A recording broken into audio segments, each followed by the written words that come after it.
Senator Portman came out today with three other senators, I believe, with a bill aimed at trying to clamp down on the fentanyl kind of addition to the heroin and opioid crisis.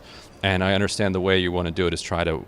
Well, actually, why don't you talk a little bit about this? Look, this heroin epidemic people know about. Sometimes people don't know about the fact that there's a lot of synthetic heroin that's made in a laboratory somewhere that's now coming into our communities. And I was just talking about the fact I was in Dayton yesterday where they've seen a big spike in this fentanyl and carfentanil and U4, synthetic forms of heroin.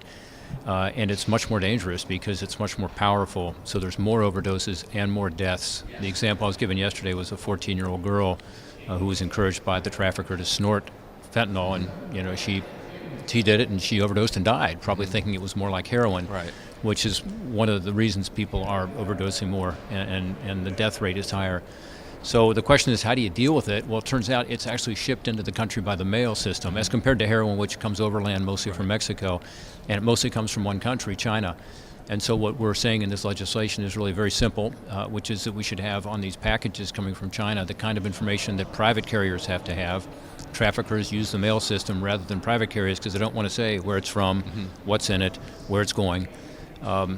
Now, it's not going to solve this problem, but it will help. Law enforcement likes it because it gives them another tool to be able to identify suspicious packages, check it, see what's in it.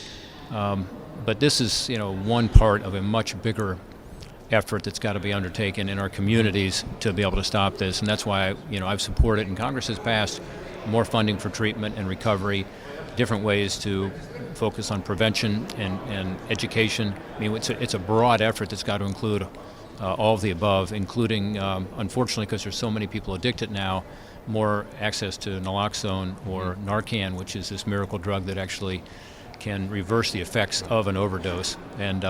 But this bill we introduced today will help. It's called the STOP Act, and I encourage people to tell their senators to get on board. The criticism, I guess, might be, well, this is only working the supply side.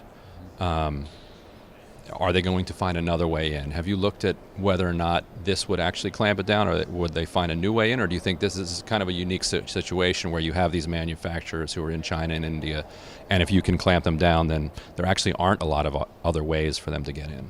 Well, I think it's a tourniquet that's needed right now because the patient is bleeding. It's a crisis, I think. But you make a really good point. As long as there is a strong demand, and as long as there is a lot of money involved with this, it will be very difficult to stop it just through these kinds of efforts. What they do is they reduce the supply for now and they increase the price, both of which are helpful to be able to save lives. But ultimately, as I said, the solution is going to be more, in my view, on the demand side.